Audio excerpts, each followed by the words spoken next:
시간 박수 치면서 우리 주님께 나아가도록 합시다.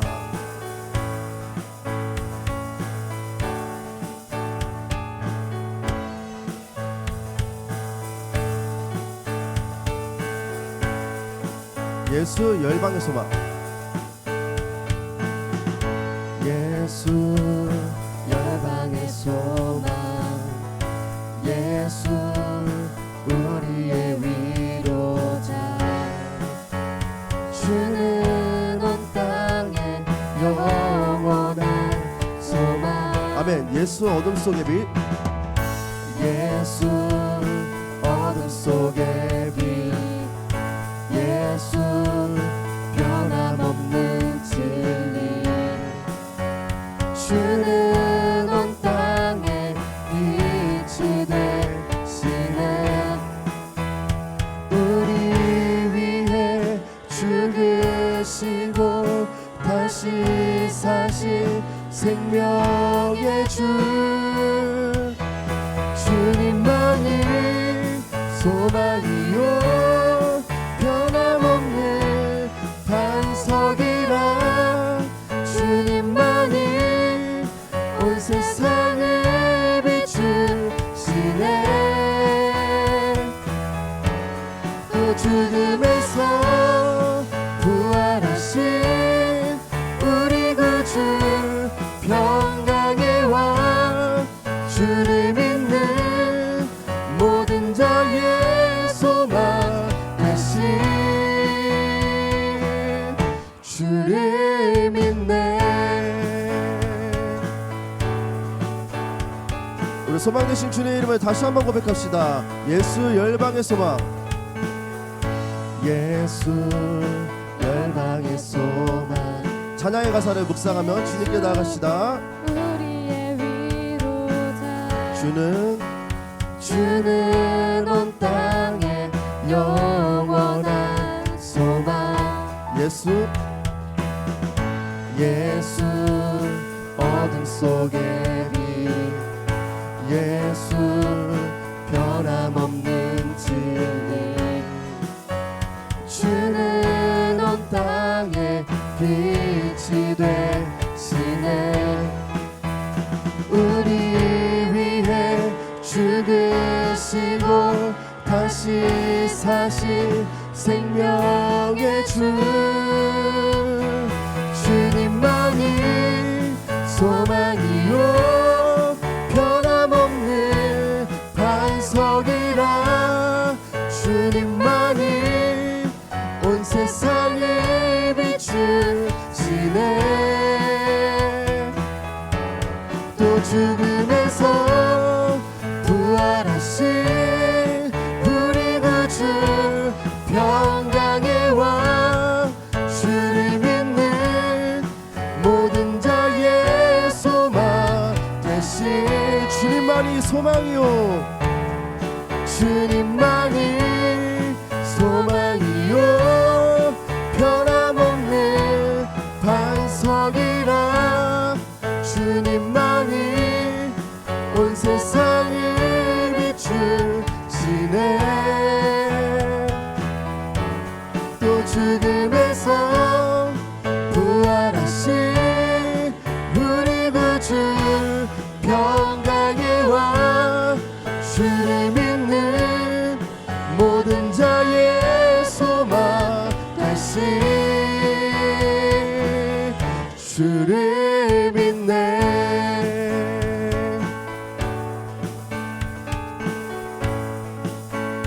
우리 빛 되신 주님께 영광의 박수 올려드리기 원합니다. 할렐루야.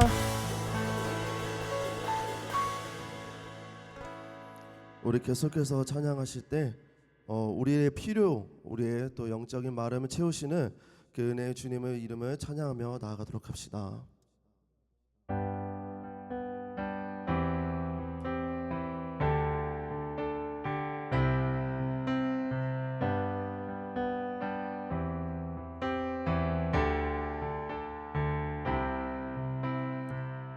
나의 공급자 또 내 생명,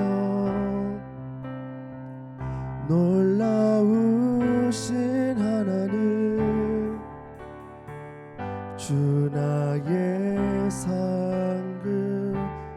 삶의 이유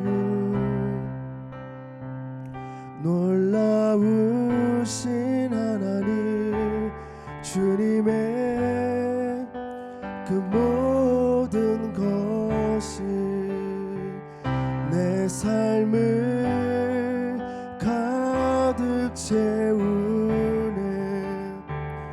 내 모든 갈증과 필요 주 사랑으로 만족시키니 부족함 없네.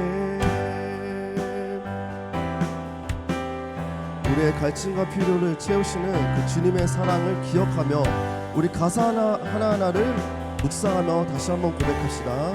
내 죄 위하여 내 죄 위하여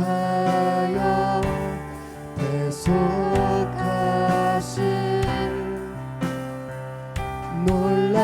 놀라우신 하나님 다시 오시와 나의 모든 것 놀라우신 하나님 주님의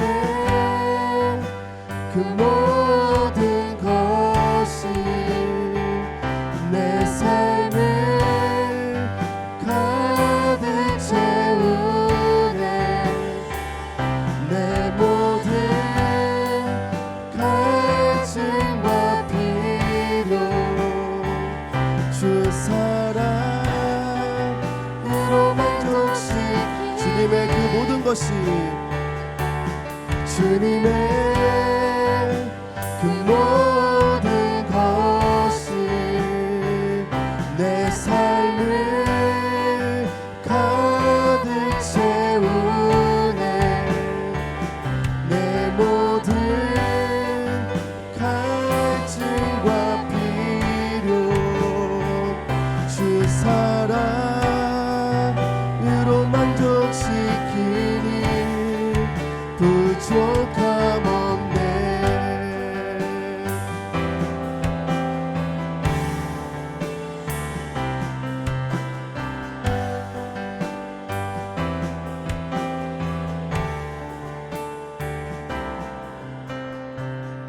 내가 원하는 모든 것보다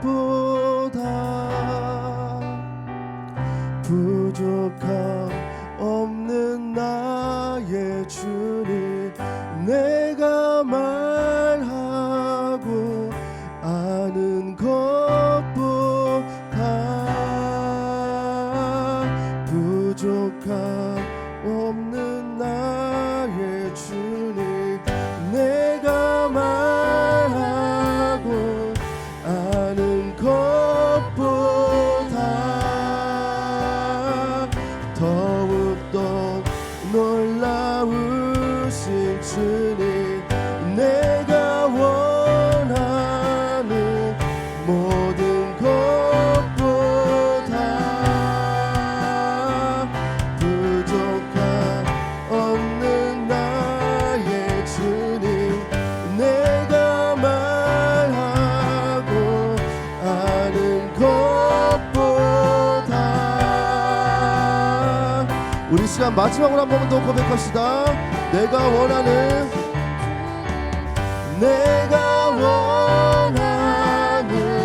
모든 것보다 부족함 없는 나의 주님 내가 말하고 아는 것보다 더욱더 놀라우신 주님의 그 모든 것이 내 삶을 가득 채우네. 내 모든 갈증과 필요 우리 시간 마지막으로 전심으로 고백합시다. 주님의 그 모든 것이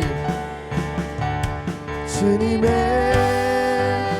그 모든 것이 내 삶을 가득 채우네. 내 모든 갈증과 피로 주 사랑으로 만족시키니 부족함 없네. 우리 시간 같이 우리가 고백했던 가사를 기억하면서 잠시 기도하며 나아가도록 합시다. 우리가 원하는 것보다, 우리가 모든 것보다 부족함 없는 나의 주님께 우리가 전심을 다해서 나아가길 원합니다. 우리의 필요만 채우는 것이 아니라 주님께서 주시는 그 은혜를 또 공급받고 살아갈 수 있는 그런 우리 예감 세대가 될 수 있게 주님 인도하여 주시옵소서. 우리 그러한 마음들을 가지고 우리 주님께 잠시 기도하며 나아가도록 합시다. 같이 기도하겠습니다.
하나님 아버지, 오늘 저희를 예배 자리로 불러주셔서 감사합니다.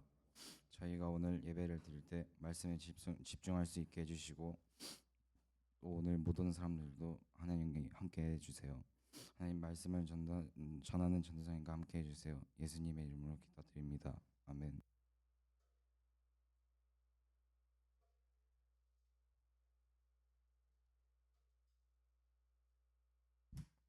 우리 하나님께 봉헌 올려드리도록 합시다.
가지고 기도합니다. 하나님 감사합니다. 주님, 저희들이 이 자리에 나와 하나님 앞에 저의 것을 드립니다. 주님, 이것 또한 은혜입니다. 나의 것을 주님께 드릴 수 있다는 것, 내가 주님 앞에 믿음을 가지고 있으니 하나님 내가 나의 삶이 주님으로 채워지는 것을 믿기 때문에 우리가 이 헌금을 올려드립니다. 주님 이런 마음을 가지게 되면 감사를 올립니다. 하나님 저희들이 앞으로 더욱더 이 헌금을 가지고 낼 때마다 주님 나의 것이 전부 주님의 것입니다. 나의 것이 아니라 주님이 주셨기 때문에 그것이 나의 것이 됐습니다. 이것을 기억하면서 언제나 감사로 살아가는 우리 예감 청소년부가 되게 하여 주시옵소서. 감사합니다. 예수님의 이름으로 기도드립니다. 아멘. 오늘 우리에게 주신 말씀 요한복음 6장 1절에서 15절 말씀입니다.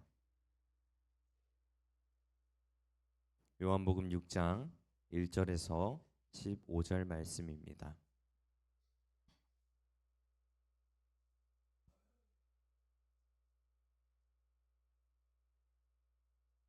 요한복음 6장 1절에서 15절의 말씀 저 한 절 여러분 한 절 마지막 15절은 같이 읽도록 하겠습니다. 그 후에 예수께서 디베랴의 갈릴리 바다 건너편으로 가시매 큰 무리가 따르니 이는 병자들에게 행하시는 표적을 보았음이로라. 예수께서 산에 오르사 제자들과 함께 거기서 앉으시니 마침 유대인의 명절인 유월절이 가까운지라. 예수께서 눈을 들어 큰 무리가 자기에게로 오는 것을 보시고 빌립에게 이르시되 우리가 어디서 떡을 사서 이 사람들을 먹이겠느냐 하시니 이렇게 말씀하시면 친히 어떻게 하실지를 아시고 빌립을 시험하고자 하심이라. 빌립이 대답하되 각 사람으로 조금씩 받게 할지라도 200데나리온의 떡이 부족하리이다.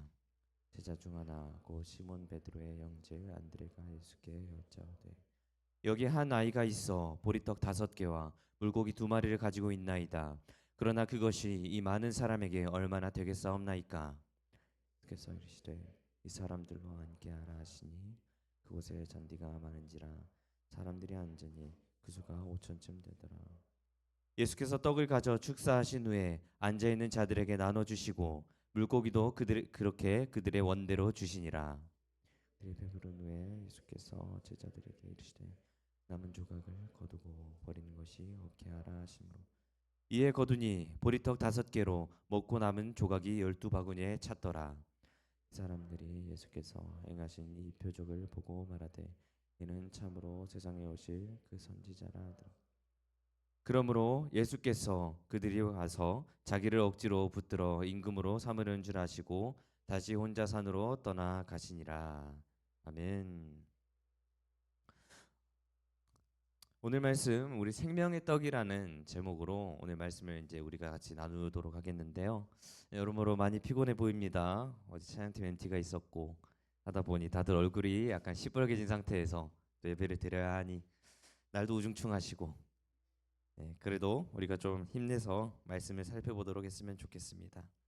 오늘의 사건은 오병이어의 사건입니다. 오병이어의 사건. 여러분 오병이어의 사건 뭐 쉽게 말하면 오병 이제 우리 한국말로 이제 떡이라고 하는데 5개의 떡과 이제 물고기 2마리라는 이제 이런 아주 직관적인 제목인데 우리는 이 좀 교회 좀 다녀본 친구들은 잘 알죠. 오병이어 예수님께서 물고기 2마리와 떡 5개로 뭘 하셔요?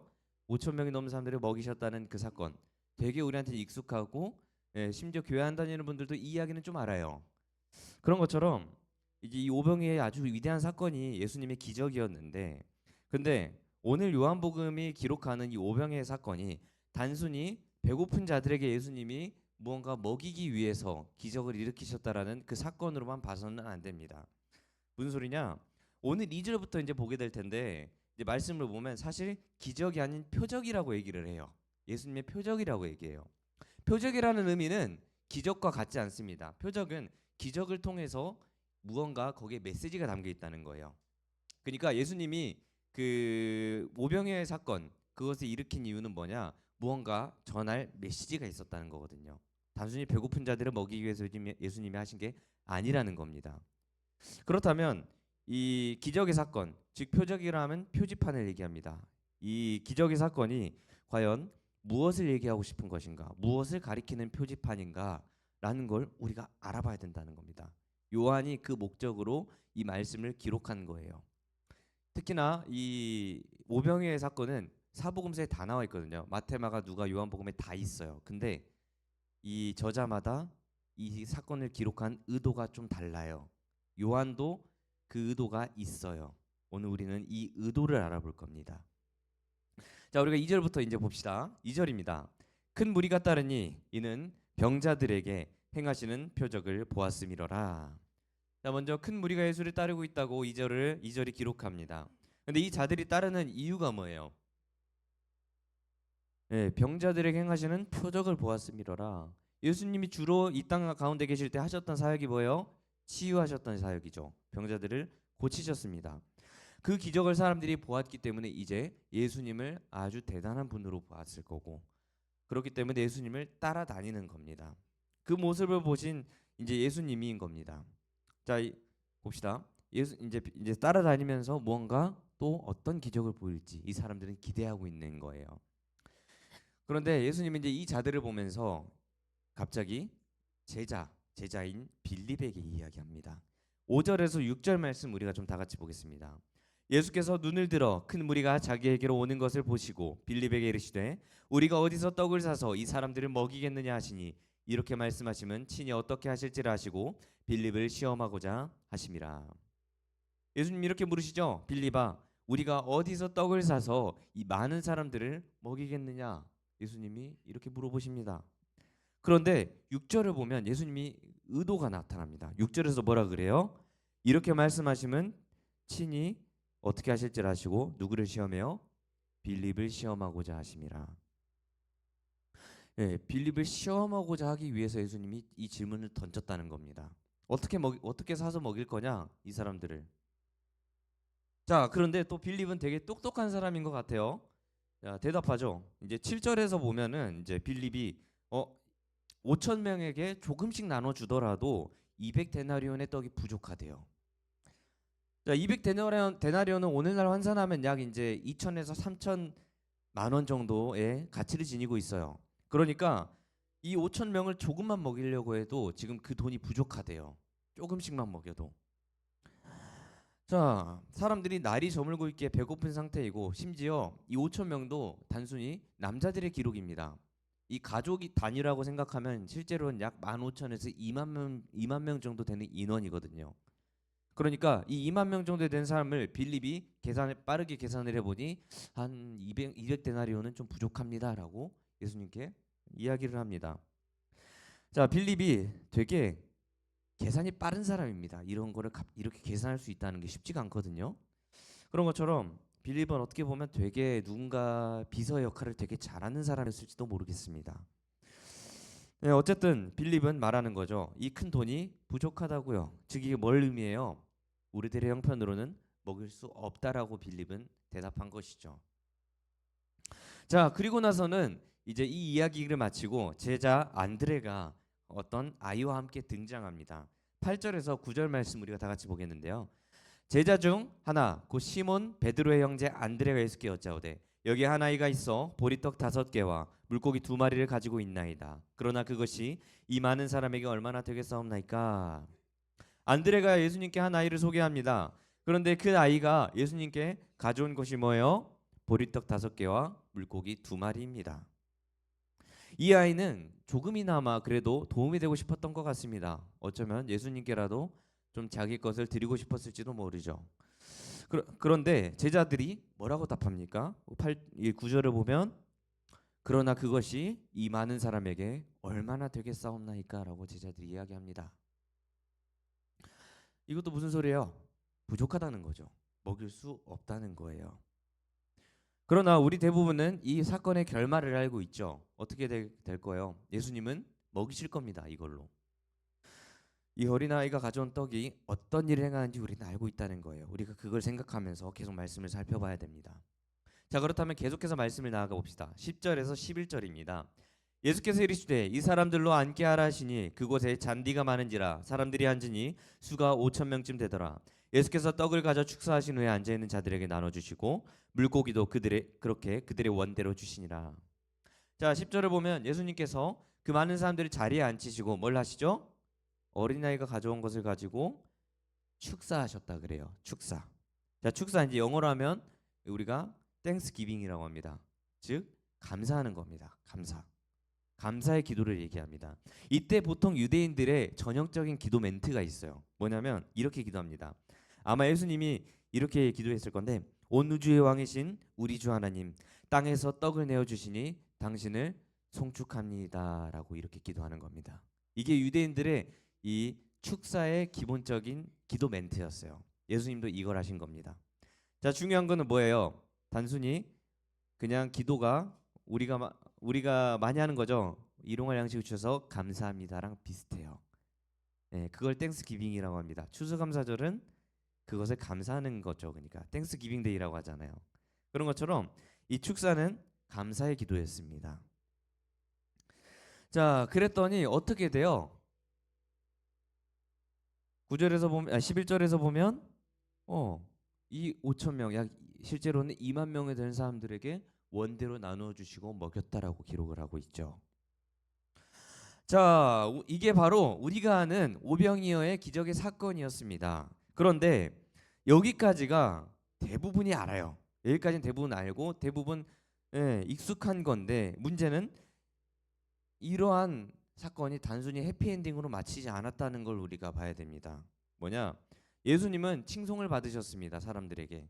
그러나 예수님의 이제 행동이, 사람들의 행동과 예수님의 행동이 뭔가 이제 어울리지 않고 맞물리지 않는다는 걸 우리는 발견할 겁니다. 14절에서 15절 말씀입니다. 그 사람들이 예수께서 행하신 이 표적을 보고 말하되 이는 참으로 세상에 오실 그 선지자라 하더라. 그러므로 예수께서 그들이 와서 자기를 억지로 붙들어 임금으로 삼으려는 줄 아시고 다시 혼자 산으로 떠나가시니라. 사람들이 예수님의 기적, 이 표적을 보고 뭐라고 얘기합니까? 14절을 보면 참으로 세상에 오실 그 선지자라고 이야기합니다. 그런데 15절을 보면 예수님의 반응이 어때요? 지금 자기를 억지로 붙들어 임금으로 삼으려는 줄 알고 예수님 뭐예요? 쉽게 말하면 도주하십니다. 산으로 혼자 런치세요. 이게 결말이에요, 오병이어 사건의. 여러분, 근데 결말이 이상하죠. 사람들이 예수님을 칭송했습니다. 예수님이 표적을 보고 대단하고 칭송했고 임금으로 삼으려고 했습니다. 그런데 우리가 아는 예수님, 여러분 왕이죠. 예수님 왕으로 인정하십니까? 우리 모두 인정합니다. 그런데 예수님이 이거를 지금 거부하셨다라는 거예요. 자, 예수님의 이러한 반응이 오늘 오병이어 사건의 핵심이 단순히 기적의 사건에 있지 않다라는 걸 보여주는 겁니다. 기적의 사건의 놀라움에 오병이어 사건의 핵심이 있지 않다는 거예요. 자, 그래서 먼저 우리가 14절을 다시 한번 봅시다.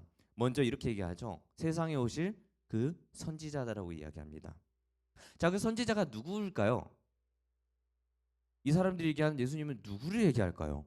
갑자기 세상에 오실 그 선지자다. 자, 구약 이거는 이제 4절의 말씀을 보면 그 답이 나옵니다. 4절의 말씀. 자, 지금은 때가 언제라고 4절에서 얘기해요? 6월절입니다. 6월절. 여러분, 6월절은 어떤 날이냐? 구약에서 하나님이 이제 모세라는 사람을 세우셔서 이스라엘을 애굽에서 구원하셨고 그 광야에서 이제 만나와 메추라기를 먹이셨던 그 사건입니다. 그게 6월절이에요. 그걸 기념하는 사건이 6월절인데 지금 뭐냐? 지금 이 사람들이 얘기하는 다시 오실 선지자가 누구예요? 모세를 이야기합니다. 모세. 그래서 이제 그 날을 기념한 6월절에 예수님께서 모세가 이스라엘에게 만나를 먹이게 한 것처럼 예수님이 뭘 먹여요? 이 6월절에 떡을 먹이셨다는 겁니다. 사람들은 이제 이게 겹쳐 보이는 거예요. 모세와 예수님이 겹쳐 보이는 겁니다. 그러면서 예수님께서 모세가 어떤 사람이었어요? 이스라엘의 지도자였습니다. 모세는 지금 예수님을 안 믿는 유대인들도 인정할 정도로 위대한 지도자이자 선지자입니다. 그러니까 예수님이 그런 사람이 되기를 바랬던 거예요. 모세와 같은 사람. 근데 여러분, 모세가 뭘 했어요? 가나안 땅에 이스라엘을 들어가게 했죠. 그리고 이스라엘은 어떻게 돼요? 가나안 땅에서 다윗 왕국이 만들어집니다. 아주 위대한 그 시절을 이스라엘이 경험했다는 겁니다. 그리고 그 후손들은 알고 있어요. 이 사건을 기억하고 있어요, 머릿속에. 그러니까 예수님께서 모세처럼 무리를 이끌고 가나안 땅으로 들어가듯이 이제 우리 이끌어서 다윗 왕국 옛날에 그 영광을 다시 재현하기를 바랬던 겁니다. 그런데 중요한 거는 여러분, 모세를 따르던 출애굽의 백성들, 과연 이 출애굽의 백성들은 정말 영광스러운 하나님의 백성들이었냐? 그렇지 않았습니다. 출애굽의 백성들은 어땠냐면 늘 불평하는 자들이었습니다. 배고프고 목마르면 언제나 모세를 통해서 하나님께 늘 원망했습니다. 우리를 광야에서 죽게 하려고 모세, 네가 우리를 광야로 이끌었구나, 이렇게 얘기했고요. 막 이제 모세를 죽이려고 했습니다. 그래서 그 세대가 어떻게 되었냐면 광야에서 다 죽어버렸습니다. 그 다음 세대가 가나안으로 들어갔습니다. 그런데 이스라엘이 지금 예수님을 본 자들은 그거를 지금 보면서 자기들이 그 사람들과 같다라는 생각을 못 하고 있는 겁니다. 이게 무슨 소리냐면 모세와 같은 자를 기대했던 예수님을 임금으로 억지로 세우렸던 이 사람들은 어떤 무리냐면은 자기들이 배부르고 등 따뜻하게 만들어줄 이 황금알을 낳는 거위 같은 자기들의 이익을 위한 예수님을 바랬던 겁니다. 그런 임금을 바랬다는 겁니다. 그 욕심 때문에 예수님을 임금으로 세우고 싶었던 겁니다. 그러니까 뭐냐면 예수님이 떡을 먹이신 것을 보고 아, 우리가 필요한 거를 다 주는 분이구나라는 생각을 가졌다는 겁니다. 네, 그래서 예수님이 이거를 부정하신 겁니다. 도망가셨다는 건 이거를 난 하지 않겠다라는 겁니다. 너네가 원하는 그런 모세와 같은 자가 아니다라는 겁니다. 이런 사람들이 이제 어떻게 하냐면 결국에는 자기들이 원하는 것을 주지 않으면 예수님께 불평할 겁니다. 죽이려고 들 겁니다. 그래서 예수님이 그거를 부정한 겁니다. 난 너네가 갖고 싶은 거 주는 사람이 아니다. 너네 욕심을 채워주는 사람이 아니라는 겁니다. 자, 그렇다면 이제 예수님은 이 사람들의 이야기를 부정했습니다. 근데 우리는 한 가지 더 지금 살펴봐야 될 게 있어요. 뭐냐? 제자들입니다. 제자들의 반응을, 우리는 이제 제자들과 사람들의 반응을 같이 분석하는데, 자, 제자들 빌립과 안드레의 의견이 어땠어요? 매우 현실적인 의견이었습니다. 지금 가진 것도 없고 돈도 부족하니 우리가 이 사람들 먹일 수 없다라고 얘기합니다. 그리고 이제 다른 복음서에서는 이 사람들 각자 마을로 보내서 먹여야 된다라고 얘기를 합니다. 그러나 예수님은 이제 뭐 하냐? 이거를 듣고 뭘 하시죠? 바로 기적을 일으켜 버리십니다. 이 이유는 먹일 수 없을 것이라는 제자들의 그 생각을 깨신 겁니다. 예수님은 일부러 빌립에게 물었습니다. 이 사람들 어디서 사서 먹이겠냐? 라고 물었습니다. 이 빌립과 같은 제자들이 이제 무슨 답을 줄 것이냐? 현실적인 답변을 줄 것이고 예수님이 누구인지에 대한 제대로 된 인식을 가지지 못했다라는 것을 지금 예수님이 얘기하는 겁니다. 제자들은 어떻게 하겠어요? 제자들 예수님이 계십니다. 그런데 예수님이 어디서 사서 먹이겠느냐를 물어봤다는 건 무슨 소리냐면은 어디서 사서 먹일 수 없다라는 걸 제자들이 알고 있을 거라는 거예요. 무슨 소리냐면 다른 복음서에서는 뭐라 기록하냐면 이제 다른 데 사서 먹여야 된다고 했지만 이때가 저녁입니다. 밤입니다. 근데 이때 당시 지금은 길거리에 가로등이 되게 많잖아요. 돌아다니기가 그렇게 무섭지 않아요, 우리나라는. 근데 이때는 그런 게 아니에요. 완전히 광야 같은 곳이에요. 그런데 각자 마을로 보내서 먹이겠다라고 하는 거는 매우 위험한 선택입니다. 밖에서 나가서 먹이겠다라고 얘기를 하는데 그거는 잘못하면 이 사람 다 죽이는 얘기입니다. 그 길거리에 강도가 있을 수도 있고 너무 어두컴컴하기 때문에 가다가 죽을 수가 있습니다. 어딘가에서. 그러니까 어디서도 먹일 수 없는 현실적인 상황에서 지금 빌립은 되게 어떻게 보면 멍청한 대답을 한 거예요. 못 먹인다는 거예요. 근데도 예수님께 사서 먹여야 된다라는 얘기를 했던 거예요. 물론 오늘 말씀에는 없지만 다른 복음서에서 기록하고 있기 때문에 이걸 얘기하는 겁니다. 그래서 결국 빌립은 현실적인 대답을 제시한 것 같지만 그렇게 현실적이지도 않았고요. 또 그냥 못 먹이겠다라고 이제 그렇게 부정을 한 겁니다.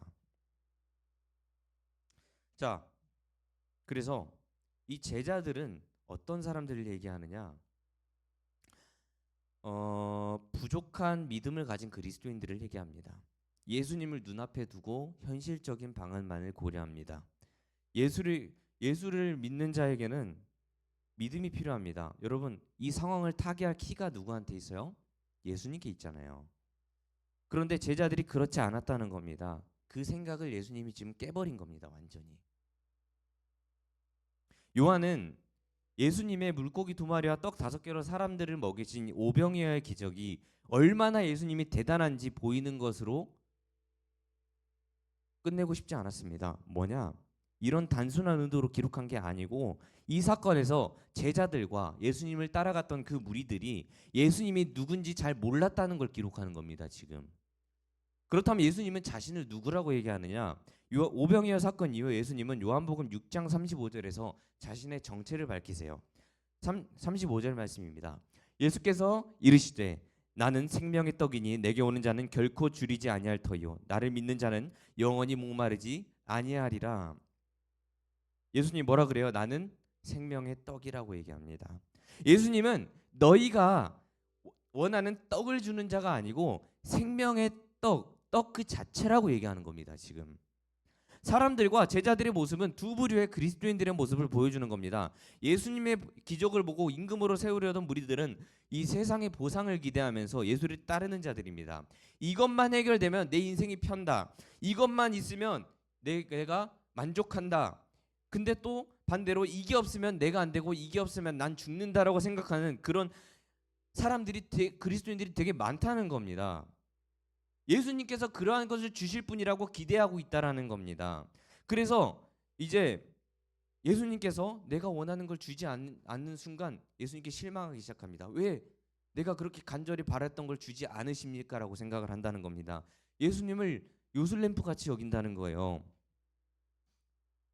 예수님이 이 기적을 일으킨 이유는 내가 생명의 떡임을 보여주기 위해서 기적을 보여주신 것이지 예수님이 먹을 걸 채워주는 ATM 기계가 아니라는 걸 지금 요한은 얘기하는 겁니다. 예수님은 너희가 원하는 걸 얻어내려고 나를 임금으로 세우지 말라고 부정하신 겁니다. 여러분 이것을 모르는 자들은 뭐 하느냐면 이제 고난이 좀만 다가와도 내 인생이 왜 이렇게 힘드냐고 따지고 들어갑니다.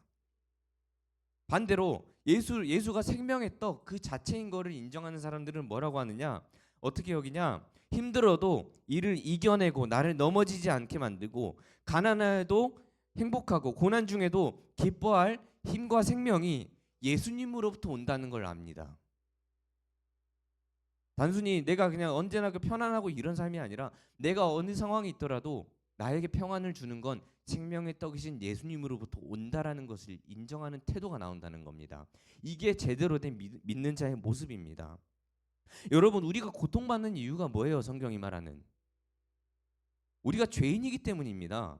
고통받는 이유는 죄인이기 때문이지 뭐 예수님이 하나님이 뭘 하셨던 이유가 아니다. 우리가 죄인이기 때문에 그렇습니다. 세상의 악한 일들 왜 생겨나요? 이 악한 일들 때문에 우리가 고통을 받잖아요. 우리가 죄인이기 때문에 생겨난 일들이에요. 이게 다. 그런데 예수님은 어떤 분이냐면 생명의 떡입니다. 이 상황 가운데서 이 악한 세상과 이 고난 과정 속에서도 이 죄로 인한 고통 중에도 기쁨과 평안을 누릴 수 있게 하는 분이 바로 예수님이라는 겁니다. 생명의 떡이라는 거예요. 그 자체가. 그렇다면 제자들은 또 뭐가 문제입니까? 제자들은 또 다른 그리스도인들의 문제입니다. 예수님에 대한 열정이 뛰어난 자들입니다. 그러나 문제가 뭐예요? 나의 힘과 능력만 의지하는 자들입니다. 그리스도인이라고 하면서 하찮은 것만으로도 사람의 생각을 뛰어넘는 위대한 일을 행하시는 예수님의 능력을 믿지 못합니다. 그러다 보니 예수를 믿는다고 말하면서도 어떤 일이 발생하냐면 시험이 걱정되기 때문에 주일 예배를 빠집니다. 내 인생은 예수님이 책임지시는데도 기도하지 않습니다. 예수님이 책임지심을 믿지 못하는 겁니다. 여러분 말씀도 잘 읽기가 쉽지 않습니다. 왜요? 그 말씀에 예수의 능력이 있다는 것을 이해하지 못하기 때문입니다. 이건 뭘 의미하냐면 예수님을 내가 생각하는 것 그 안에 가둬버리는 겁니다. 내가 생각한 것 이상으로 예수님이 무언가 하실 수 있다, 능력을 행하실 수 있다라는 믿음이 없는 겁니다. 그렇기 때문에 우리가 기도를 안 하는 거예요. 그렇기 때문에 우리가 말씀을 읽지 않는 거예요. 왜요? 거기에 능력이 있다고 생각하지 못하기 때문에요. 여러분 이게 남의 이야기가 아니라는 겁니다. 이게 지금 저도 포함이 됩니다. 우리들의 이야기입니다. 이게 다. 예수님께 우리들이 원하는 것을 요구할 때가 있고요. 또 다른 측면으로는 예수님이 우리의 생각을 뛰어넘는 능력을 행하시는 분이라는 믿음이 없을 때가 있습니다. 우리에게.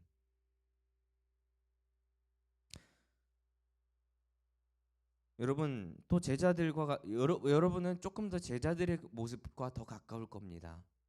오히려 여러분 분명 예수를 믿는다고 할 겁니다. 예수님께 무작정 원하는 것을 받는 게 다가 아니라는 걸 아는 분이 꽤 있을 겁니다. 그런데 여러분 이러한 자들이 이제 이 제자들과 같은 자들의 가장 큰 문제가 뭐냐면 먼저 교회에서부터 문제가 생깁니다. 특히나 우리 청소년들 어떤 생각을 많이 가지고 있냐면 교회가 즐겁고 화려함이 있어야 되고 좋은 시설이 많아야 좋은 교회라고 딱 판단을 내리기 시작합니다. 좋은 장비와 시설 프로그램 등이 교회의 좋은 교회의 기준이 되어 버립니다. 안 그럴 것 같죠? 여러분 그렇지 생각보다 그 시설 좋은 교회 가면은 되게 교회 좋아 보입니다. 좋은 교회처럼 느껴집니다. 저도 그렇게 느낄 때가 있어요.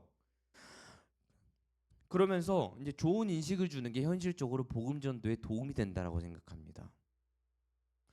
뭔 소리냐면 사람들이 일단 모여야 될 거 아니냐라고 얘기합니다. 현실적으로 모여야 말씀을 듣든 어쩌든 할 거 아니냐고 하면서 일단 교회 홍보와 교회를 멋있게 보이는 것에 집중하기 시작한다는 겁니다. 그러다 보면 이제 어떻게 되냐면 교회가 엘리트 집단이 돼 버립니다. 교회는 뛰어나고 교회는 좋은 것만 있고 교회는 좋은 것만 누릴 수 있는 공간이라고 생각합니다. 결국 돈 많고 능력 있는 곳이 좋은 교회가 돼 버립니다. 이렇게 되는 순간. 지금도 그런 모습이 많이 보입니다. 여러분 제자들의 모습이 이런 것이라고 생각을 하셔야 됩니다. 뭔가 현실적인 조건이 잘 갖춰져야 이 공동체를 책임질 수 있다고 생각하는 겁니다. 여러분 그렇게 생각하시면 안 됩니다. 우리 교회가 아무리 돈이 없든 부족하든 이 공동체를 책임질 수 있습니다. 그 능력은 누구한테 오는 거냐? 생명의 떡이신 예수한테 있다라는 것을 우리가 기억해야 됩니다. 여러분 교회가 환경이 좋으면 풍성해지고 편해지니까 공동체를 책임진다. 이건 복음이 아닙니다. 복음은 예수님을 얘기하는 겁니다. 그렇지 않으면 이 교회는 그저 사회봉사단체와 놀이터가 되어버립니다. 교회를 찾아오는 이들은 놀러오는 자들을 물론 놀러온 자들도 있겠죠. 근데 그러한 자들에게 지금 교회가 필요한 게 아니라 지금 배고파하는 자들, 이 세상 가운데 고통받는 자들에게 무엇이 주어졌습니까?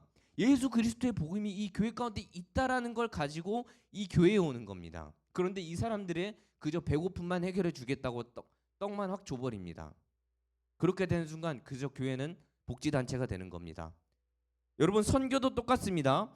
우리가 선교나 구제 같은 걸 할 때에도 어떤 이들은 복음을 전하면 불편해한다고 그냥 선물만 띡 던져주고 봉사만 띡 하고 오는 사람들이 있습니다.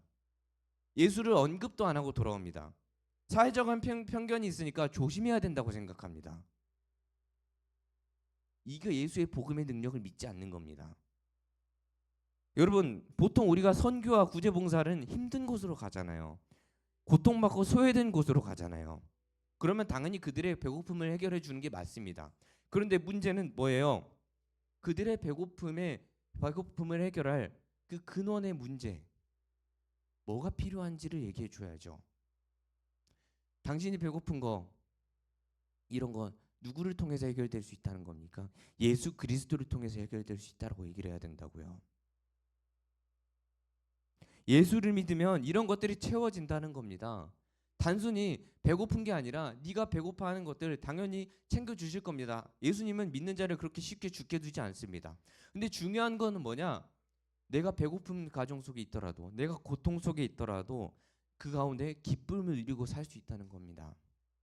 여러분 세상은 생각보다 그렇게 녹록지가 않습니다. 돈 많다고 행복하지 않습니다. 돈 많은 자들이 얼마나 고통받고 사는 분들이 많은지 알아요? 맨날 머리 싸매면서 또 돈 때문에 이제 머리 아프면서 스트레스 받으면서 삽니다. 고통받고 삽니다. 또 돈이 있든 없든 고통받는 건 매한가지입니다. 그러니까 그 고통을 해결하는 건 뭔가 돈이든 여유가 아닙니다. 예수라는 겁니다. 우리는 그거 전하는 겁니다. 그게 교회가 해야 될 일입니다.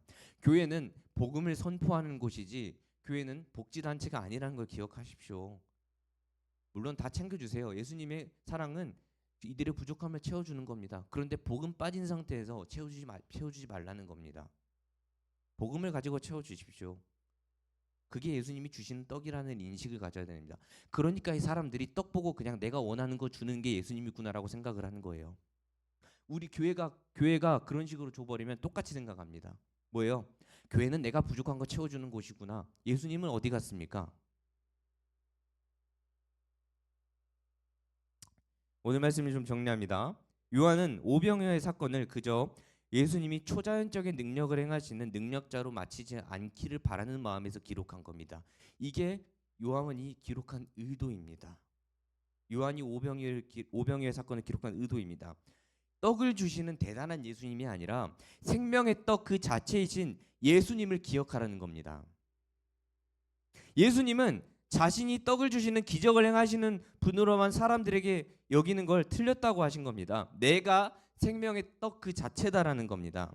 너희들의 배고픔과 슬픔과 아픔의 근원을 해결하는 생명의 근원이 나 예수 그리스도라는 겁니다. 예수님만이 너희들에게 진짜 필요한 게 뭔지를 알고 너희들에게 부족한 뭔지를 알고 주시는 분이라는 겁니다. 이런 겁니다. 너희들의 배를 채워주는 떡을 원하는가 아니면 그 떡을 주는 생명의 근원을 원하는가를 따져보라는 겁니다. 거기서 더 나아가 여러분이 예수님의 제자인 여러분이 기억해야 될 거는 여러분이 가져온 아주 작은 것 고작 떡 5개와 물고기 2마리로 위대한 능력을 보이신 예수님을 기억하시기 바랍니다. 예수님은 여러분의 성적표나 스펙을 통해서 일하시지 않습니다. 예수님은 여러분이 가져온 어린아이, 그 어린아이가 가져온 아무도 먹일 수 없을 것 같았던 그 떡 5개와 물고기 2마리로 이 작은 순종을 통해서 위대한 능력을 행하셨다는 걸 기억하시기 바랍니다. 현실적인 것에만 머리를 싸매시면 안 됩니다, 여러분. 그러면서 걱정하고 포기해서는 안 됩니다. 생명의 떡이신 예수님께서 어련히 그들의 영혼을 책임지고 나의 영혼을 책임질 것이라 생각하시면서 선하신 예수님의 뜻을 기억하면서 작은 일에도 여러분이 충성하셔야 됩니다. 현실적인 조건을 따지지 말기를 바랍니다. 물론 현실적인 조건 따질 수 있겠죠. 그러나 그것을 가지고 일하시는 예수님을 기억하시라는 겁니다. 여러분이 하는 모든 일은 하찮지 않습니다. 여러분이 교회에서 행한 일이든 사회에서 나가서 하는 그 작은 일이든 간에 여러분이 예수를 위해서 행한다고 한다면 예수님은 언제든지 그것을 말도 안 될 정도로 크게 쓰실 수 있다라는 겁니다. 그렇기 때문에 우리가 작은 것에도 순종하는 겁니다. 여러분의 삶에서 예수님이 일하시는 그 일들을 계속했으면 좋겠습니다. 그 별거 아닌 복음을 전하시고 그 별거 아닌 예수 그리스도의 모습을 보여주시기 바랍니다. 그게 이제 여러분을 위대하게 만들어 줄 겁니다. 그게 예수님이 일하시는 방식입니다. 예수님의 제자가 그런 겁니다. 그래서 예수님은 나중에 제자들에게 뭐라 하시냐? 너희가 떡을 주라고 하십니다. 너희가 떡을 주라. 이게 뭘 의미하겠어요? 내가 능력을 줄 테니 그걸 주는 건 너희가 하는 거라는 겁니다. 그게 보내심을 받은 공동체라는 겁니다. 여러분이 그걸 기억했으면 좋겠습니다. 여러분 기억합시다. 예수님은 생명의 떡을 주는 분이 아닙니다. 예수님은 생명의 떡 그 자체입니다. 그걸 기억하시면서 여러분 안에 예수만 남아있으면 됩니다. 예수만 있으면 뭐든지 여러분에게 다 선하신 뜻대로 갈 겁니다. 기도하겠습니다. 하나님 감사합니다. 주님, 저희들이 오늘 배운 것은 생명의 떡이신 예수님을 배웠습니다. 주님, 예수님이 나에게 필요한 것을 주님께 구하는 것이 아니라 생명의 떡이신 예수님께 나의 삶을 책임져 달라고, 생명의 떡이신 예수님의 선하신 뜻대로 나의 삶을 이끌어 달라고 우리가 고백하는 공동체가 되기 원합니다. 또한 우리가 예수님을 섬기지만 나의 믿음이 부족합니다. 예수님을 나의 생각에 띄워놓은 예수님을 생각하지 못합니다. 주님, 나의 작은 것으로도 위대하게 만드신 예수님을 기억하게 하여 주시옵소서. 우리가 그 예수님을 섬기며 작은 것, 물고기 2마리와 떡 5개만으로도 그렇게 순종하는 자가 되게 하여 주시옵소서. 현실적인 것을 따지는 것보다 이 작은 순종을 통해서 일하실 예수님을 기대하며 하나님, 하찮아 보이는 인생, 그러나 그것이 예수님이 일하실 토양이라 생각하고 예수님이 일하실 밭이라 생각하고 내가 그 하찮은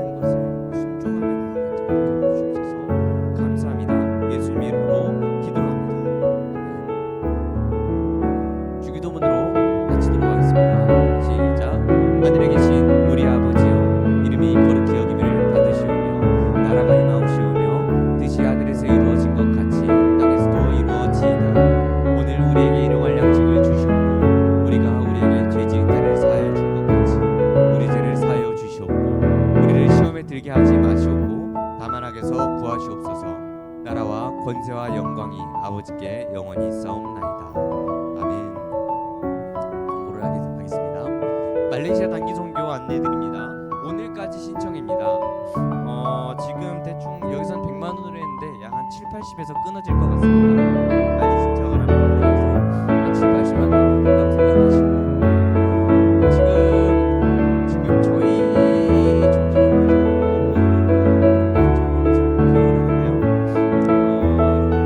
같이 갑시다. 선교 가서 아까 설교 때 얘기했잖아요. 예수의 복음을 전해야 됩니다. 예수 귀한 우리들의 찬양. 아무튼 오늘까지 꼭 정말 전달해주세요. 저한테 계신 분들은 그리고 하나 더. 그 선교 신청하신 분들은 이미 신청하신 분들은 그 해외로 나가서 여권이 있어야 되잖아요.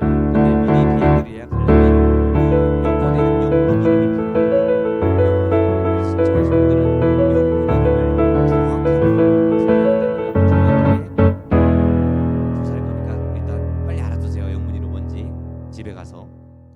네, 여권 없다. 내가 여권을 만들 이름 대신 여권 만들 때 똑같이 만들어야 돼요. 그 만들 이름을 알려주시면 됩니다. 나중에 또 카톡방 만들어서 안내드릴 테니까요. 아무튼 오늘까지 꼭 신청을 하시기 바랍니다. 자, 그다음 자 성경통독 리딩 지저스 안내입니다. 청소년부인 신약 통독인데 아마 이제 3월부터 시작하게 될 겁니다. 교회는 23일부터인데 우리는 3월부터 시작하게 될 것이다 생각하시고 아마 한 주에 한 3장 정도일 거예요. 한 주에 3장? 아니다. 한 주에 한 9장 정도 될 거예요. 한 주에. 그래서 하루에 나중에 통독표를 안내드리겠습니다. 자, 넘어가시죠.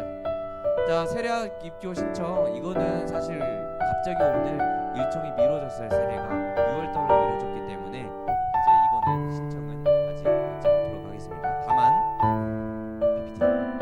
다만 이 기준에 따라서 오늘 좀 조사를 할 거예요. 지금 여러분의 데이터에 그게 없어요. 세례를 받았는지 유아 세례를 받았는지 학습 받았는지 입교를 했는지 이런 데이터가 없기 때문에 오늘 선생님들이 관련해서 조사를 할 거니까 혹시 모르겠다 모르겠다고 하시고 모르겠다고 일단 하시면 됩니다.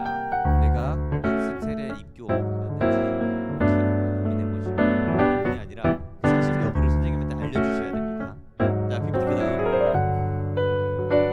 일단 넘어갈게요. 자, 중요한 겁니다. 이거는 여러분이 꼭 인지하시고 다음 주가 성찬식이 있습니다. 성찬식. 자, 성찬식이 무엇입니까? 우리들의 신앙 고백의 아주 기본적인 우리 예식입니다. 뭐냐? 입교받은 친구들이